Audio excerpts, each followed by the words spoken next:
Hello everyone, कैसे हैं आप सब। अगर आपको मेरी वीडियोस अच्छी लग रही हैं तो please like, share and subscribe.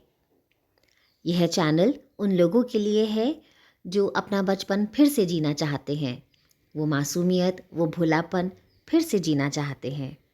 यह चैनल उन बच्चों के लिए भी है जो अपना कोर्स रिवाइज करना चाहते हैं। तो आइए शुरू करते हैं।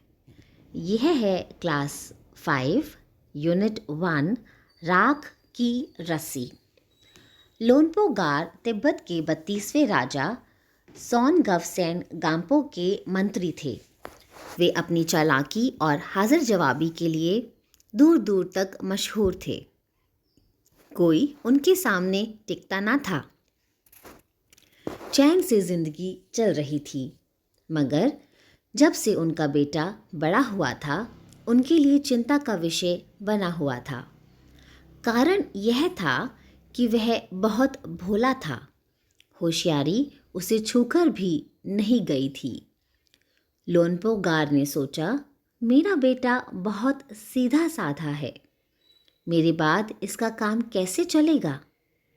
एक दिन लोनपो गार ने अपने बेटे को 100 भेड़ें देते हुए कहा, तुम इन्हें लेकर शहर जाओ, मगर इन्हें मारना या बेचना नहीं, इन्हें वापस लाना 100 जौ के बोरों के साथ, वरना मैं तुम्हें घर में नहीं घुसने दूंगा।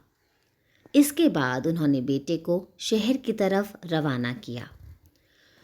लोनपो गार का बेटा शहर पहुंच गया, मगर इतने बोरे जौ खरीदने के लिए उसके पास रुपए ही कहाँ थे।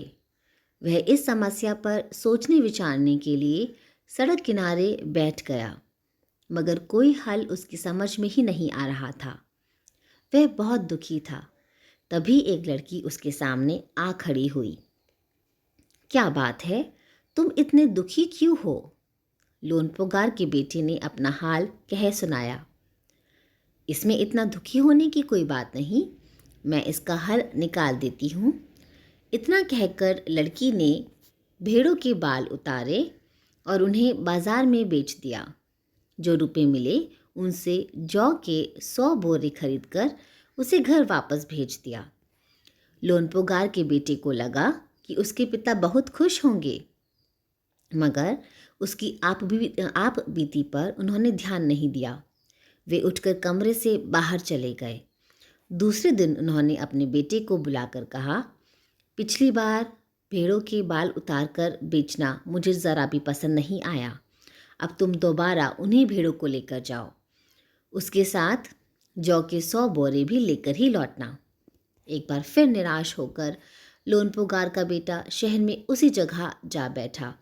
ना जाने क्यों उसे यकीन था कि वह लड़की उसकी मदद के लिए ज़रूर आएगी, और हुआ भी कुछ ऐसा ही। वह लड़की आई। उससे उसने अपनी मुश्किल कह सुनाई। अब तो बिना जौ के 100 बोरों के मेरे पिता मुझे घर में नहीं घुसने देंगे। लड़की सोचकर बोली, एक तरीका है। उसने भेड़ों के सींग काट लिए।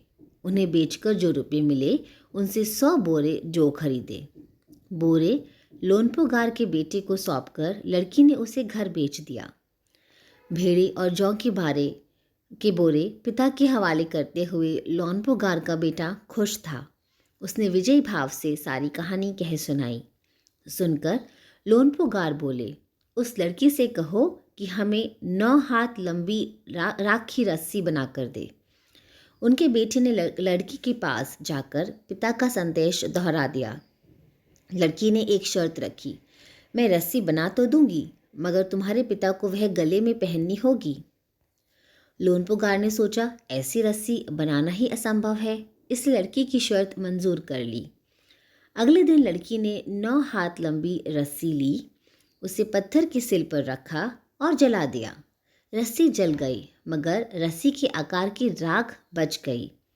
इसे वह सिल समेत लोनपो गार के पास ले गई और उसे पहनने के लिए कहा।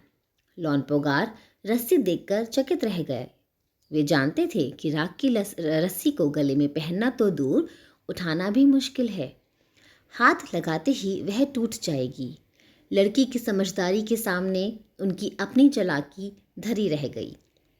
बिना वक्त गवाए लोनपोगार ने अपने बेटे की शादी का प्रस्ताव लड़की के सामने रख दिया। धूमधाम से उन दोनों की शादी हो गई। Thank you.